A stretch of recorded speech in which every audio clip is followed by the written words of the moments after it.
Well, thank you so much. Today we have Eliyahu Berkowitz. Is that right? How I pronounce your name? Correct, correct. Actually, you got the first name right, which most people don't. Very good.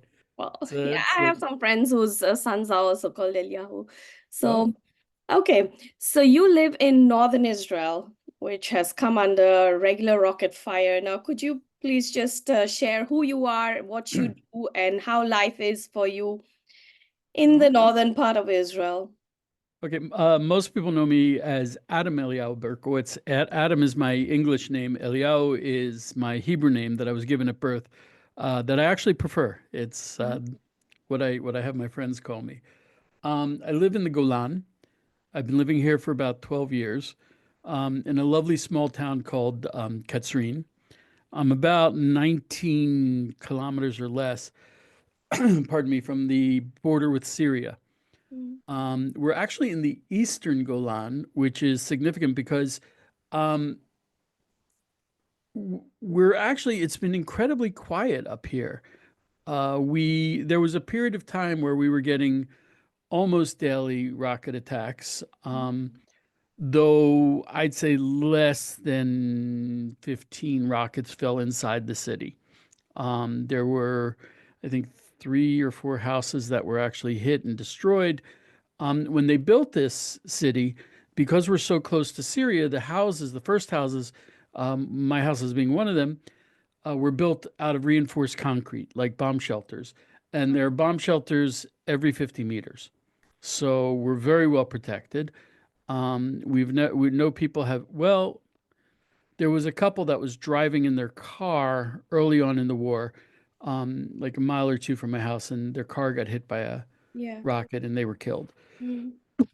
But I'd say for the last 2 months, we haven't had any sirens at all, Okay. um, because we're in the eastern part of the country. I'm sorry, the western part of the country, which is Kiryat Shmona, Mm. um, even Tzfat, Metula. Those have been hit very, very hard. I don't know how they're going to put Kiryat Shmona back together. Mm. It's a lot of destroyed houses, but you know, what can I say? 98% of the time, 99% of the time, everything's normal. Mm. And then all of a sudden it's not. And then very Mhm. quickly it goes back to being normal. So, I mean, it is a little weird to be in your house as a father, as an Mm. Abba, and be with your family and listening to rockets fall very close. That's, Right. it's worse than it was in the army. In the army, you're in uniform, you expect it, but you don't Right. expect it sitting in your house. So how do your kids cope actually? Like, God bless them. They're very kids take everything in stride. This generation, though, I mean, they went through COVID. Now they're mm-hmm. going through a war. Um, my older son is in the army. Mm-hmm. He got drafted, I guess, about 4 months ago, and his army service, the IDF actually has an educational division, um, and he's been working, basically playing with kids who have been evacuated, so they're not at home. And he's actually not so far from home. He's less than an hour drive from home, like 40-minute drive from home. So and also Israel's a small country, so even if you're in a base, you're usually home for Shabbat. Right. So it's not like going overseas or Yeah. whatever. It's so the It's kids kind take of, it well, but they had COVID before. yeah. So it's really messed up their adolescence. Yeah. It's interesting when you say the IDF. I was also just last month at an IDF base. A good friend of mine was that he allowed me to come and check out many things. And so one day we were at the base looking at all the combat vehicles and all, and the next day I joined him and his family for Shabbat. So he was in Shabbat. And so it's just like such a different world. Yeah, people don't get it. People don't understand how small Israel really is. Mm. When I say we haven't been really hit, all of the fields around my town have been burned. Mm. It's you can hear the rockets hit. It's not like, oh, I didn't know. It's like, you know. Right. It is a very small country. Everyone knows someone who's been Yeah. adversely affected. It's not Mm, like, gee, I didn't know anyone.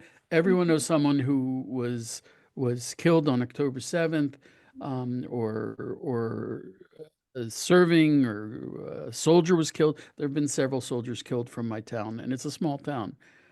It's really geographically affected everyone, and also socially affected everyone. yeah.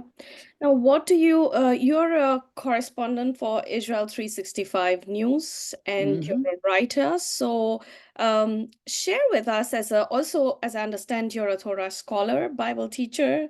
So, what is your take on what's going on currently, the current affairs, starting from all the craziness in the West and also right now the situation with Syria? What's your take briefly? Well, well, I'll tell you, about 8.5 years ago, I got this job for, back then it was called Breaking Israel News. They've Mhm. since rebranded as Israel 365 News. And I was writing about prophecy in the news, and everyone was saying, "Oh, this has always happened. You're always talking about this." There was a lot of skepticism about my articles. Since COVID hit, and especially since the war has started, no one there are no skeptics. Everyone reads my stuff and they're like, yeah, it's pretty prophetic. I mean, even like Netanyahu, who's a Torah scholar, he's a Bible scholar, but he's not religious, and the generals who are not religious or Torah scholars, they've all been talking about Amalek. Mhm. And Yeah. this is, I mean, we are talking about Israel. We're not talking about going, World War II where you're in Poland Mhm. or Germany, or this is Israel. We're talking about Syria. We're talking about Lebanon. Um, and it's changing the country definitely in a prophetic direction. I was here when they evacuated all the Jews from Gaza, from Gush Katif. Mhm. And back then, if you had a demonstration in the streets where you were calling for the Jews to return to Gush Katif, you would have been arrested. You were arrested. It was, and now that's being discussed in the Knesset Mhm. because we're moving forward. Now people are much more cognizant of the Temple Mount and of Mhm. what it means to us, because that's why they attacked us. They called it the Al-Aqsa flood.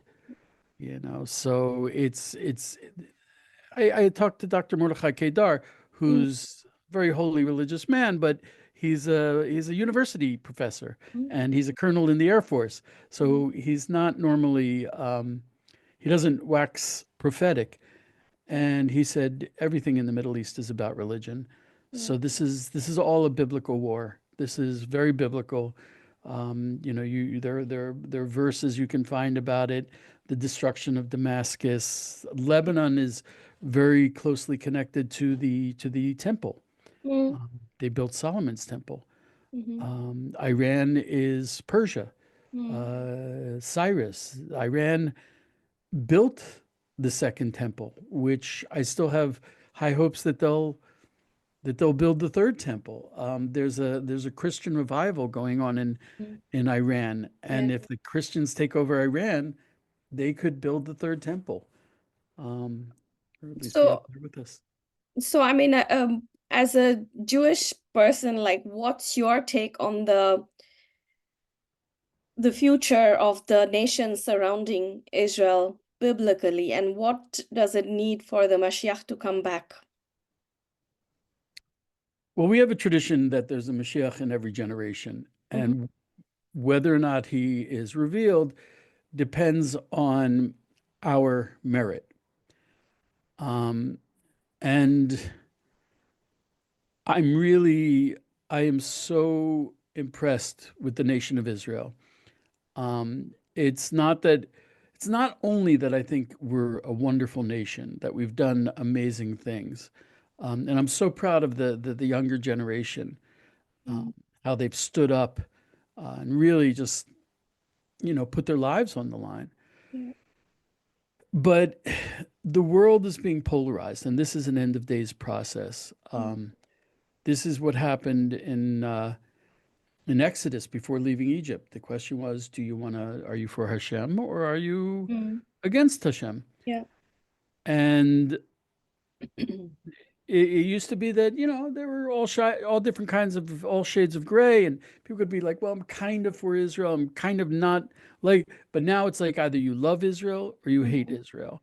Mhm. And it tells you, if a person says, I hate Israel, there's a lot of things you know about that person. It tells you a lot about them. And this is also that in the end of the days, Hashem can come along and he said, well, this is where you were. You were against Israel. You were against good. You were pushing for a lot of horrible things to come into the world.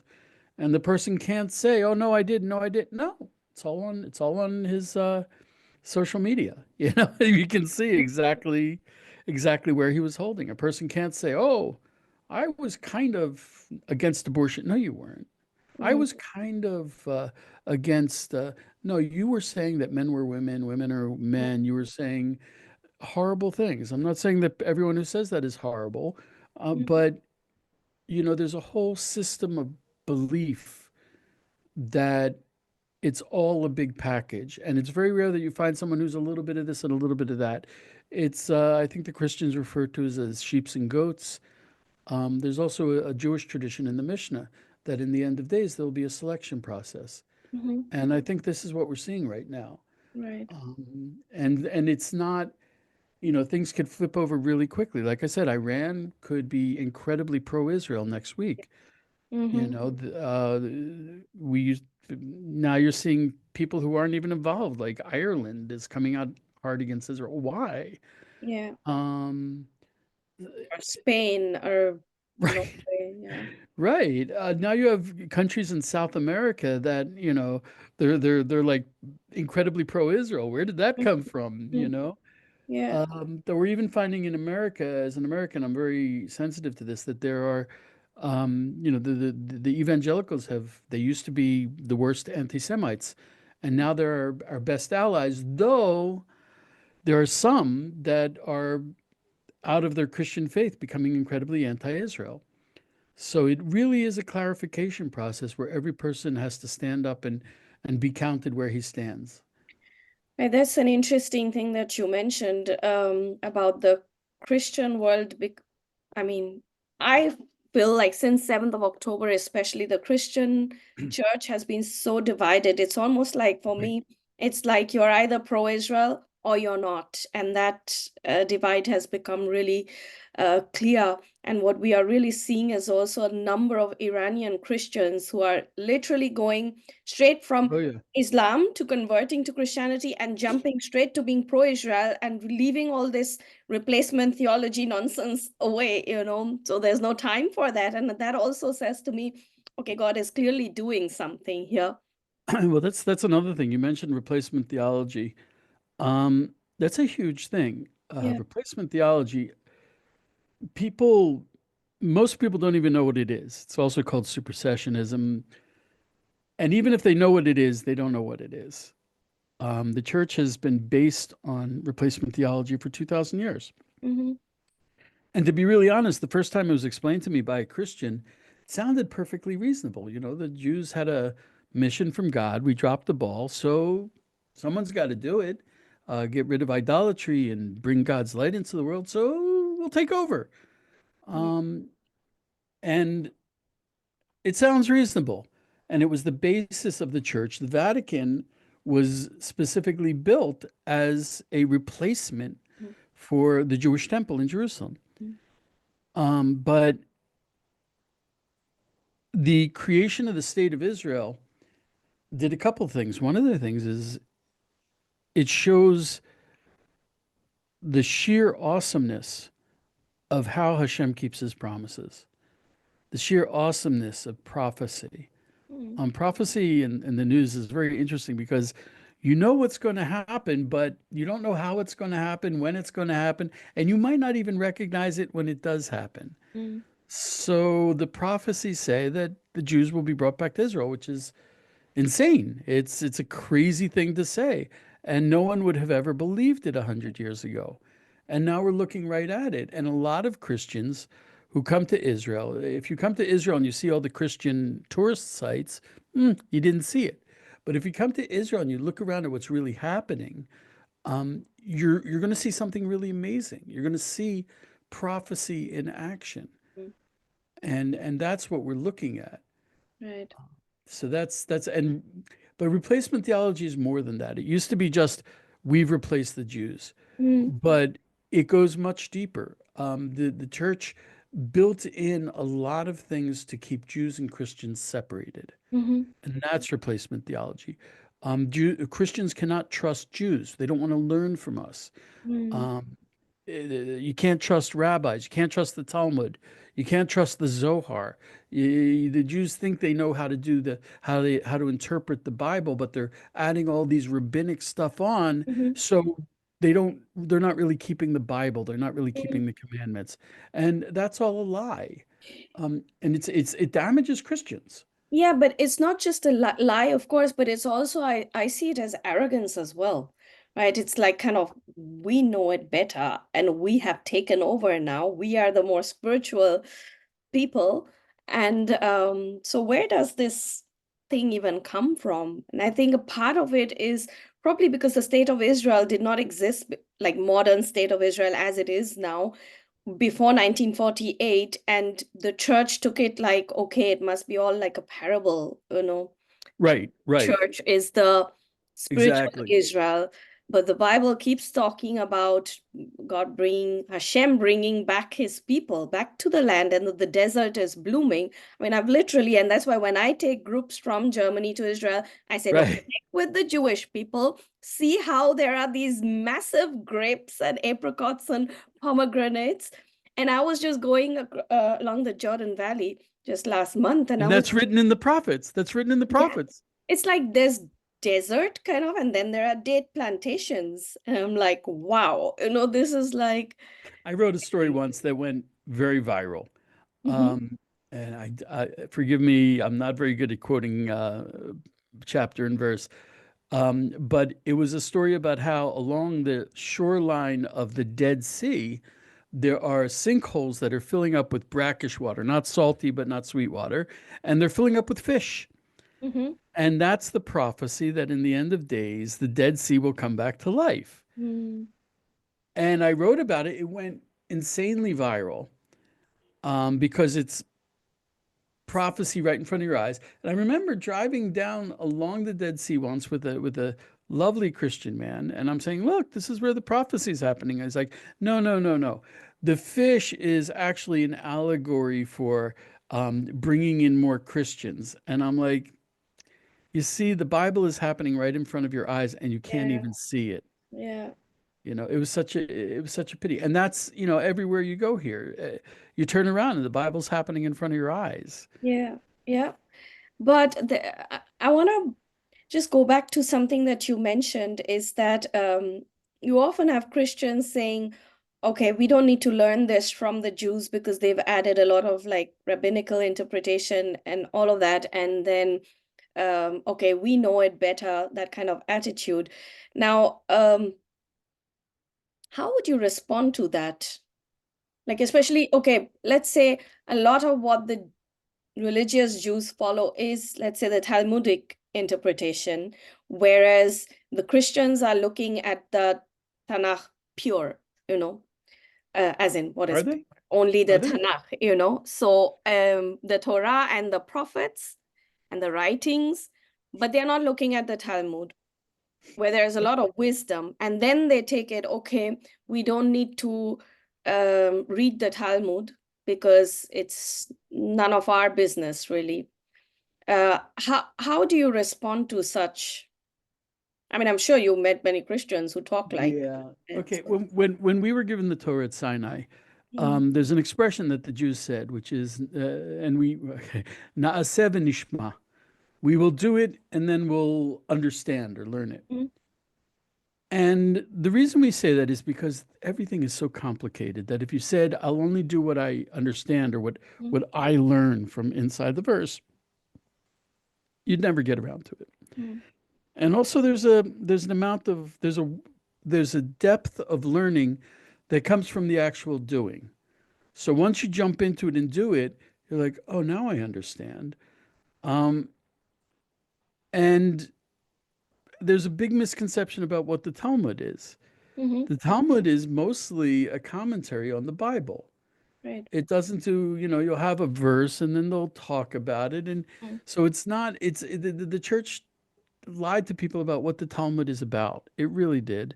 Mm-hmm. And I can't imagine learning the Bible just as it's written. Um, when I was learning New Testament, I kept looking for Rashi. Mm-hmm. Rashi is like the medieval commentary that it's like the basic commentary. It's just like he walks me through it. He holds my hand. It's just and also you should learn in Hebrew. Yeah. People should really. It's so many times people tell me, "Well, it says this," and I'm like, actually, Mm-hmm. no. Uh, Actually remarkable how much you learn. I actually have the Israel 365, the Israel Bible. it's a great It, Bible. it is amazing because you learn so much in context. I'm like, I can't get back to, I mean, English translations are so corrupt, like a lot of it, like they've added or, yeah, Right. it's No, but really, like for example, I remember there was a lovely man, Christian, who came to Israel. He was a doctor, and he was telling me how he wanted to put a mezuzah on his door. And anyone who's entered a Jewish house knows that the mezuzah, it's not the container, but inside the container is parchment that has the verses from the Shema written on it. And you put it on the doorpost because that's a reference to Egypt when the blood was put on the doorpost. And it says, and you should put them as a sign upon your doorposts. mm, So what did he do? And it's written, handwritten on parchment. What he did was he took his laser printer and he printed up a page with the verses and he pasted it to the front of his door, which it was a beautiful, but because he didn't want to just accept the rabbinic interpretations. And I think he missed it. I think he really missed it. It's a shame. He was a beautiful man, great intentions. And there are a lot of things like that. So so yeah. if I ask you for my, let's say my Christian listeners, what, because there's so much misunderstanding about what the Talmud is, how would you define the Talmud? Yeah, short version. Well, I'll tell you what it did for me. It rewired my brain. Mhm. Okay. Because the Bible is the blueprints for how God created the world. And Western culture lies about everything. Like my rabbi used to say, what they call love, we call perversion. Mhm. Okay. Relations between man and woman, you read about it in Genesis. And if you watch Western movies, it's a nightmare. There's no way anyone would really want Mm, what they're showing you. Money is not money, power is not power, wisdom is certainly not wisdom. So the Talmud just took all the basic concepts mm, and said, this is what it really is. And rewiring your brain is not easy. It's very deep logic. It's a mental exercise, but it's a mental exercise meant to set you mm, right on what's true. mhm. So Okay, that's how I see it. right. So there are then different commentaries on what the verses are. And that's There why are commentaries on the commentaries on the commentaries. Yeah, that's it's why you have like two Jews and five yeah, opinions. yeah. It's not two Jews and three opinions. It's two Jews and 30 opinions. It's pretty Yeah. intense. Yeah. Well, I love it. Now rereading myself the New Testament, I just realized I also use a like the Hebrew version with English translations, but directly from the Hebrew. And we in a very Jewish context at the time that Jesus lived. And I'm reading it also with different eyes, and there's so many new things that I'm discovering. Now, do you think it's compatible for Jews and Christians, or let's say uh, the non-Jewish believers in the God of Abraham, Isaac, and Jacob to worship the God of the Bible? And what are the hindrances in your opinion? And what are the commonalities? There are a lot of commonalities. Mhm. Let's Um, look at them.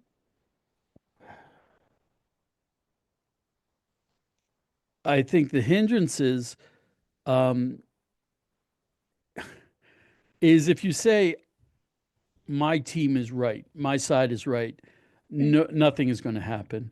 Mhm. Um, the way you say wisdom in Hebrew is chokhmah, Mhm. which is can be split up into two words, the koach ma, the power of the what. Mhm. Okay. The Talmud, you ask what it is. It's we don't learn by ourselves. And Jewish tradition of learning is two people facing each other and duking it out. It's a dialectic, it's a conversation, it's a dialogue. So you have to ask questions. And there's no such thing as a question that can't be asked. Mhm. So I think the questions are very important. I think Jews and Christians can learn an awful lot. Um, I feel very strongly that Judaism has a lot to offer. It seems a little bit ridiculous that, when Christians come up and say, "Oh, we've learned," we read the Bible. I'll say that I was with a group of Christians the other day. Christians who are devout know the prophets way better than most Jews do, even educated religious Jews. You guys study prophets like, wow, I wish we did. And there are reasons for that. But we go through the Torah every single year, Mhm. the weekly cycle, Mhm. with all the commentaries and with the Talmud and with the Mishnah and with Rashi. We have a lot to offer in that. Mhm. I think also the Christians that I know who have started taking on the mitzvahs, the Torah commandments, they get an awful lot out of it. Right. And I think it disturbs me when Christians reject that, Mhm. um, especially if they want to come closer to Jesus. There's this whole thing like, oh, Jesus got rid of the mitzvahs. No, he didn't, you know? Well, that's the thing. I mean, he said he didn't come to abolish the Right. what, right? So I mean, I'm sure you've looked at the New Testament. What in your opinion, and I've asked many Jewish people the same question. What in your opinion did he mean, Jesus, when he said, "I did not come to abolish the Torah, the mitzvot, but to fulfill them"? What do you think he was talking about? I'd be really interested to hear the exact word when he said fulfill. Mm, You can't do a mitzvah for another person. I can't put on tefillin for someone else. mm-hmm, So I find it difficult to believe that Jesus would um, say, okay, I've done all the mitzvahs for everyone. right. Okay. And also there's another thing about the belief in Jesus that I think is slightly that okay. I'm going to get in trouble now. That's your fault. Save me. Okay. I'm really interested. I just want people Okay. to hear, I think I Yeah. think my experience with the New Testament is that Christians are clueless. They have no idea what the New Testament is talking about because they don't know the biblical commandments. They don't know the oral tradition that Jesus had. Mm-hmm. When the whole story about Jesus going out into the field and plucking wheat, Right. if you don't understand the laws of Shabbos, you have no idea what he's talking about. Yeah. I understood it. I explained it to my Christian friends, and they're like, "Really?" Mm, It's if you know the Jewish law, like Christians will try to tell me that there's a difference between baptism and mikveh. mm, We still do mikveh. When Jesus jumped, was baptized, and he looked up and saw the heavens split. When I used to jump into this ice cold spring at 4 in the morning and looked up, the heavens opened up too for me. It's these are all there are a lot of what you would call rabbinic or oral tradition points in the New Testament that you can't understand unless you understand right. the Talmud. Mm, Unless you understand, like, for example, why did Jesus' father travel from Nazareth to Judea? mm-hmm. What is Mashiach? Yeah. I do learn from my Christian friends, but I learn from my Christian friends who have also learned the Talmud. Mm-hmm. Once they start catching on, they catch on real fast. So Mm-hmm. I think Christians need to learn that an awful lot. Um, Also, like I said, there's an there's a deep aspect of bringing God into your life um, by doing the commandments. I think the worst thing that ever happened to Christianity was when they moved the Sabbath to Sunday. I It totally was agree. it was a huge loss. I talked to Christians who've started keeping Shabbat, or at least recognizing Shabbat on Saturday and not on Sunday, and they're just like, wow, night and day. I do that as well, and I don't care where everything is open on a Saturday. I just say I'm not gonna work, and I have 5 kids. There are lots of activities where I say no, I'm not going Oh, shopping. but that's the best, to sit down to a Shabbos meal with all your kids and Yeah, turn off your cell phones, and you're all sitting there together and you're not it's traveling anywhere. it's a You're there. challenge, but I pick up every time I'm in Israel, and I pick up my, yes, I want to do that even sitting in Germany. And I think it's so important because I tell Christians also, look, Jesus did that Friday sundown to Saturday sundown. Why do Yeah. we need to follow a Roman pagan Christianity, really? Um, Sunday, it's the Zeus yeah. day. And also Paul, I don't know whether you knew about it, but even the Apostle Paul, in Acts, we are told that because I'm just saying, because Christians love to quote Paul, that Paul said, do away with all the law and everything. And I'm like, but towards the end of Acts, he actually went to the temple and offered sacrifice. Now, he's either crazy or he believes still that. So I'll tell you, I had an interesting experience. One of the first stories I wrote was about Christians who keep the Seder, the Passover Seder. And there was one problem with what they were doing. Mhm, They were saying that the Paschal lamb, the Passover sacrifice, was a sin offering, mhm, and it's not. It's a Thanksgiving offering. And they were saying, but no, Jesus was the final sin offering, so he's at the Seder as our final sin offering. So I asked them, I said, so is there a rule that Jesus can't be your Thanksgiving offering? mhm, That you can't give thanksgiving to the God of Israel through Jesus? mhm. Why do you have to limit Jesus to that one Right. offering? And as a matter of fact, as you pointed out, Jesus himself was very involved in the temple. Like Yeah.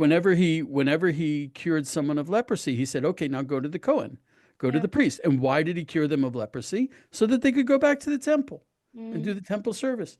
Jesus did the temple service. His parents did the temple service. Paul did the temple service. There's nothing wrong with that, but he's not just a sin offering. Your connection to God isn't through sin. Jews Mm. don't believe in original sin. Mhm. Um, Oh, they don't? Okay. no, no, no. It's interesting. I mean, it happened in the garden. There was a sin, and we were exiled from the garden for that. But it's not a guiding factor in our lives. Mhm. And my relationship with God is way more complicated and complex than just, oh, I did a sin. Oh, I got a good point. I got a bad point. Mhm. No, God is my everything. He's my happiness. He's my sadness. He's my guilt. He's my relationship with my wife, my relationship with my children. He's with my money, how I handle my money. He's my everything. Mm. So to limit it to just, oh, I did a sin. We've got one day a year, Yom Kippur, Mm. but he should be my everything. So it's much more complicated than that. Right. I came across a word like last year already, which I had never looked at it that way. Um, but I thought, wow, this is amazing. And this is again a verse in the New Testament in Luke chapter 2, about the story of Jesus's birth. And by the way, I don't believe that this is the time of Christmas. Again, I get the clue from the New There you Testament. go. That's usually Again, the first thing that goes. related to the service of the Cohen in the temple, it gives me clues about when could the possible birth of Jesus have been. Certainly not now, this time of the year, but again, there is a verse which says, was it Zechariah or the angels now? Can't remember, but there is this verse about Jesus being the light of revelation to the Gentiles and glory for the people of Israel. I find it fascinating because I thought if Christians think Israel is nothing anymore, why does it talk about the glory of Israel? And then again, Jesus is talked about as the light of revelation for the Gentiles. So is it like Jesus is the way for the Gentiles to come to know the God of the Bible, the God of Israel, through Jesus? So there's an interesting book that here I'll show you that I used. I use this to learn the New Testament. Is it backwards? Can you see it? Yeah, I can. Okay. What's it say? The Bible, the Talmud, and the New Testament. Mhm. And it's actually a translation of a book that was written, I think, in the 1880s by Rav Eliyahu Soloveitchik, who was Oh, a very mainstream Orthodox rabbi, and he wrote a commentary on the first few Gospels. yeah. And he said that the reason why he did it was because, in a certain way, Christians were, what happened with Jesus was Abraham was given a job. Abraham, Isaac, and Jacob were all given jobs, and the job was to get rid of idolatry, paganism. The worst paganism being, of course, Roman. Mm. Um, and what happened with Jesus was he said, you know something? And he probably wasn't the only one who said this. We've got to open the doors. It's not just enough to stop the Jews from doing paganism. Mm. We've got to open the doors and teach the world that, God is one. And I think that's what Jesus came to do. So, do I think there's a difficulty that there is a form of belief in Jesus that is idolatrous? Christians feel it when they look at Catholicism. Mm. But to believe, there are certain aspects of believing in Jesus that are problematic. To believe that Jesus was God. God does not manifest himself as a man. This is a problem. But in general, even if you say that, Christianity is a huge step in the right direction. And I think that's what Jesus was trying to do. In what way do you mean Christianity is a step in the right direction? I mean, we know that Islam is not, but Christianity, which is, Well, Islam actually considers Christianity to be idolatry yeah, I know. because of the same reason that I stated, that they say, look, they believe that a man is God, Mhm. and that's a problem. But Christianity, first of all, the number one selling book of all time is the Bible. So Christianity has definitely opened up the Bible to much more of humanity than Judaism ever has, which is a good thing. Um, and I mean, you're kind of harsh with Islam, and I can understand it because as a disinterested third party, I look at Christianity, I look at Islam. Muhammad was not a good person. You know, you can say you can have your problems with Christianity, but Jesus is a wonderful, wonderful um, person to emulate, to love, to revere, to want to be like. If more Christians were like Jesus, the world would be a much better place. Mm. So that's what I mean by that. I think, of course, anytime you get into dogma and groups and religion, things go a little weird. Um, and I think that's part of the problem. I mean, Catholicism became very political, very economic, and that's where Catholicism went wrong. And Mhm. Martin Luther took a few steps in the right direction, and then kind of Mm. decided that he didn't like Jews so much. Yeah, But yeah, yeah, that's interesting. That's very good to hear. And Jesus was, after all, Jewish. And yeah, yeah. I, actually, in the New Testament, also the last book, he says he's okay, believe that Jesus is coming back, but he's coming back as a Jew. Uh, So that's also a difference between him and I, Muhammad. I should say when I have these conversations, I don't pull any punches. I don't try to make nice. So I'm sure that I've ruffled feathers, and I some of my best friends came after first conversations that were very difficult. Hmm. So first, let's lay our cards on the table, and I recognize, accept, and honor you as a Christian who believes in Jesus. And I require the same in return, that I'm a Jew who does not accept Jesus. Yeah, absolutely. I mean, That's I think we can only try and understand one another if we hear each other out. And right. I so, also want to, it's an interesting thing. Whenever I talk to Christians about this, um, there's a big difference between Judaism and Christianity. Whenever I say, well, I don't accept Jesus, they say, well, you don't get salvation. And it always confused me when they said that, mhm, because I don't care about salvation. Jews don't talk about salvation. We talk about Geulah, mhm, which is redemption. mhm, Redemption is patterned after the Exodus from Egypt when we became a nation. mhm, Judaism is not a religion. The only person who ever referred to Jews as a religion was Haman. He said, why is this belief, this faith, different from other beliefs? mhm, We are always called in the Torah, in the Bible, as Am Yisrael, the nation of Israel. And our concept of what you would call redemption is national. We mhm, all stood at Mount Sinai. The exile was all of us. It's not personal sin, it's a national concept. mhm. And we saw that we were brought back as a nation. Right. Christians don't have that as much. And we don't, Jews don't care about salvation. But I'm actually in the process of discovering, maybe I can talk to you in another year what I figured out, but I'm not even sure whether Jesus, even looking at the New Testament account, what salvation really means, because I had this feeling There you like go.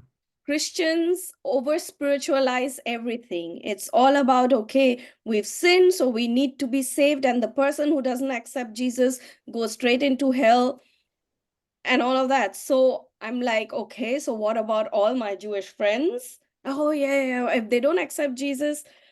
So I'm Mhm. like, is that what Jesus came? I mean, look at the Bible, look at what he says. And again, going back to the story of Jesus's birth, I'm really already discovering so many new things about the concept of salvation. What did Zechariah, the priest, mean when he talked about delivering Israel, you know? When was the first time you were in Israel? A couple of years ago. Yeah. But I've been involved with reading on it for a long time since yeah, Israel changes everything. absolutely. And actually, I only connect with Jewish people there. I mean, my most of my That's friends are Jews, so that's the secret. That's the secret weapon. yeah. And it's because Israel is not an allegory, and Israel is not the church. Israel is, you get Mm. off the airplane, your feet hit the ground, you are on Israel. The land, the land, the people, it's like, and that's why I say for many, many years, Israel was treated as some kind of souvenir Disneyland by Christians. Oh, we are coming to tour people, and that's why I said no. After 7th of October, literally, I thought this is what happens when you've treated Israel as a Disneyland for years, that you can't even be by the side of the Jewish people who are suffering so much. That's because you never took the time to really get to know the people, see how wonderful they are. So I'm like, that's why my mission in life is to really get people to Israel to connect with Hashem and to connect with Yeah, people. you Yeah. got it. You got it. You got it. And a lot of people miss it. A Mhm. lot of people miss it. It hurts me to say. I mean, God bless them. I love devout Christians, and they come to Israel, and they go to all the Christian sites, Mhm. and they have the Christian experience. But turning Israel into a parable, into an allegory, you're missing the reality Yeah. of what's right in front of you and what you're standing on. Yeah. So that's, I mean, I had that's for another conversation, but I had a very interesting experience a couple of years ago when I was kidnapped into Bethlehem. That's for another time. Mm. And I was so shaken up. And when I came back to Jerusalem, um, and I couldn't sleep the night, and I felt like Hashem telling me, tomorrow you go and love my people, which is the Jewish people. So I go out to the Shuk Mahane Yehuda. And who do I meet? I meet Jonathan Felstein, who in the meantime has Oh, become a very good friend of mine and my husband's. And it's like, it's just unbelievable. And through him, then I get to know somebody else. And through him, I get he's to my know Yoda. another person. So, He's my Yoda. He knows. He's got the vision. He's there. Yeah, it's just like, and also it's amazing. One of the things when Christians come and help Israel, mm, and I don't mean when they just give money, which God bless them 1,000 times over, but when they come, and there were Christians, they came over during the war because the farmers aren't harvesting. yeah. And they came over and they started. There was an Iranian Christian woman, Yeah, Marzi. I know her, Marzi. You Yeah. know Marzi? Yeah, Oh, yeah, she's yeah. Of awesome. course. Yeah. Oh. And we are She's connected through Jonathan as well. yeah, Yeah. yeah, yeah, yeah. Yeah. She's bringing Geula. Mm, But they were harvesting olives, and that's the mhm. manifestation of prophecy that the Yeah. foreigner will come in Yeah. and work your fields. And I'm like, okay, you can be devout all you want outside of Israel, but to actually Yeah. be doing a prophecy, to be inside the prophecy and making it happen, doing the prophecy with your own Yeah. hands. And foreigners are touching to the house of Judah and actually working the land. And we also have teams coming from where I am, based in Germany. We go to the north, actually, Haifa, and also south to Nitzana to help the farmers. And Wow. And this I'm is more, new. This is yeah, new. and It that's hasn't been a group of German and Dutch people who do that from our area. But I'm more involved with the IDF actually. So just last month, I had a group of 10 Christians from Germany who just absolutely love the Jewish people, no strings attached. They from just love the Germany. Jewish people. Yes. Oh, And that's huge. yeah, so we went and it was amazing. And actually, we also went all along the Gaza border with Jonathan sometime. I mean, I've been to Israel several times since the war started. So it's like, Well, you should come visit the Golan. Come yeah, and on. that's my next objective. So, I make good coffee. But yeah, that's it. It's like you have the opportunity to actually use your hands to do the prophecy. Your mm, hands are doing the prophecy. You're inside the prophecy. We then they couldn't do that 80 years ago, and we didn't do it even 3 years ago. yeah. It's all because of the war, all because of current events. It's what's happening. It's stunning. People come here, they do the prophecy.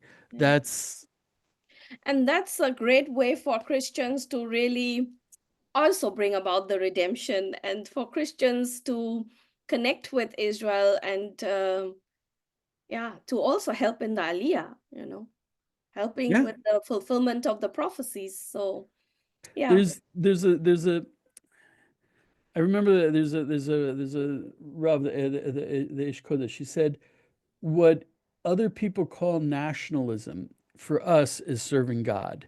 Mm, Like you have French food, French clothes, the French army, all that stuff for us is our connection to God. It's in the Bible. The kosher food, mm, the fringes we wear, the army, everything about Israel. It's not just a physical country, but it is a physical country and you can't miss it. But that physicality is our connection to God. And our mm, purpose as Jews is to connect heaven and earth, mm, to be spiritual and connect the heaven to the earth. mm. And when you can do the physical and it'll be spiritual, it's, milking cows is, that's where I became religious again, was milking cows. And it was just like milking the cows was for me connecting to God. It was in Israel, it's very holy. It's very Mm. holy. Well, thank you. I mean, we could go on and on and on, Oh, but yes, we can. yeah, I We mean, I certainly am, could. yeah, I'm really like, yeah, and tomorrow I'm actually interviewing Rivka. Rivka Adler. Erler, yes. She's my other And Yoda. She's yeah, she's yeah. brilliant. And I She's must brilliant. do a webinar sometime with, I mean, I've done a couple of webinars with Gideon, I mean, through Root Source, but I want to connect more people to this awakening that is happening. You know, I mean, I It's speak, happening in both directions. It's yeah, I happening in speak both a directions. lot in my family. Some of the older kids are not that interested. I mean, yeah, they are all believers in The God. problem is when people double down, Mhm. when they get caught on the wrong side, they'll be like, no, no, no, Yeah, that, Israel is evil. Like yeah, they're so much worse than Assad. yeah, It's like, yeah, yeah, really? You're going to go there? yeah, They're worse than Hamas. Really? They're willing to go there because they got caught. They yeah. got caught with their hands in the cookie jar. Yeah, so we're gonna I would love to organize more of these talks and probably in a webinar with more people, and yeah, that would be awesome. I Well, think you're it's an talking to the right awakening. people. Rivka's, she's up there. She's a very holy woman. Yeah, I love listening to her. And actually I read her book, her edited book, 10 from the Nations. It was very Is that interesting. her first one? One of her books, I had a little essay in it. So, but No, she's, this was from Christ or believers in yeah, Jesus, yeah, yeah. big No, and there's one book she did. It was half Jews and half Christians, right. and so that was she quoted me, but Very she's very interesting. good with So that. I'm really looking forward. And as a woman also, I really want to know her viewpoint as a woman, you know, and because I think as a woman you can learn so much from Jewish women. Yeah. So, well, thank you so much for your time. Thank you. This was fun. Let's